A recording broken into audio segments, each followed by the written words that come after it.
श्री स्वामी समर्थ महाराज की जय। श्री गुरुदेव दत्त।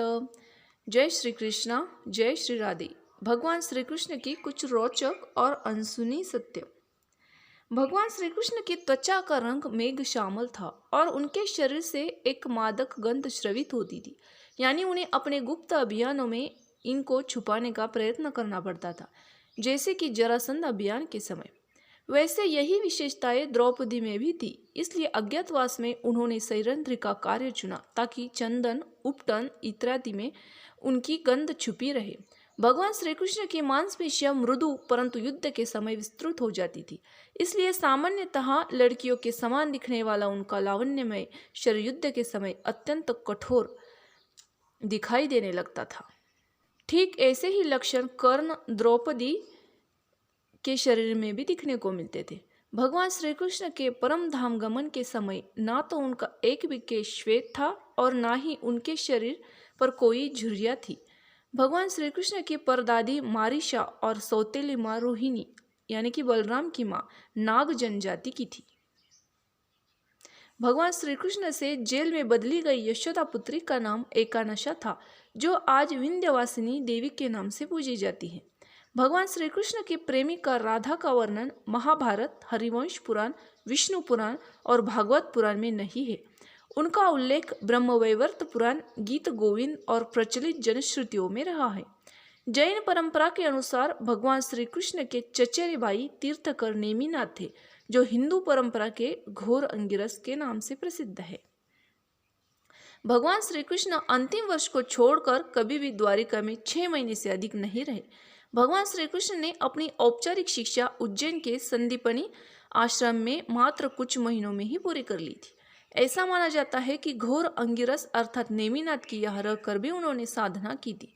प्रचलित अनुश्रुतियों के अनुसार भगवान श्री कृष्ण ने मार्शल आर्ट का विकास ब्रज क्षेत्र के वनों में किया था और डांडिया रास उसी का नृत्य रूप है। कलारीपट्टू का प्रथम आचार्य कृष्ण को माना जाता है। इसी कारण नारायणी सेना भारत की सबसे भयंकर प्रहारक सेना बन गई थी।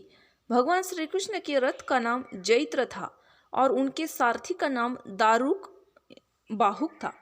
उनके घोड़ों के नाम थे शैव, सुग्रीव, मेघपुष्प और बलाहक। भगवान श्री कृष्ण के खड़ग का नाम नंदक, गदा का नाम कौमुदकी और शंख का नाम पांचजन्य था, जो गुलाबी रंग का था। जन सामान्य में यह भ्रांति स्थापित है कि अर्जुन सर्वश्रेष्ठ धनुर्धर थे, परंतु वास्तव में कृष्ण इस विधा में भी सर्वश्रेष्ठ थे और ऐसा सिद्ध हुआ है। मद्र राजकुमारी लक्ष्मणा के स्वयंवर में, जिसकी प्रतियोगिता द्रौपदी स्वयंवर के ही समान परंतु और कठिन थी, यह कर्ण और अर्जुन दोनों असफल हो गए और तब श्री कृष्ण ने लक्ष्य वेद कर लक्ष्मणा की इच्छा पूरी की, जो पहले से ही उन्हें अपना पति मान चुकी थी। भगवान श्री कृष्ण के धनुष का नाम शारंग और मुख्य आयुध चक्र का नाम सुदर्शन था। वह लौकिक, दिव्यास्त्र और देवास्त्र तीनों रूपों में कार्य कर सकता था। उसकी बराबरी के विध्वंसक केवल 2 अस्त्र और थे, पाशुपतास्त्र जो शिव, कृष्ण और अर्जुन के ही पास थे, और प्रस्वपास्त्र जो शिव, वसगन, भीष्म और कृष्ण के पास थे।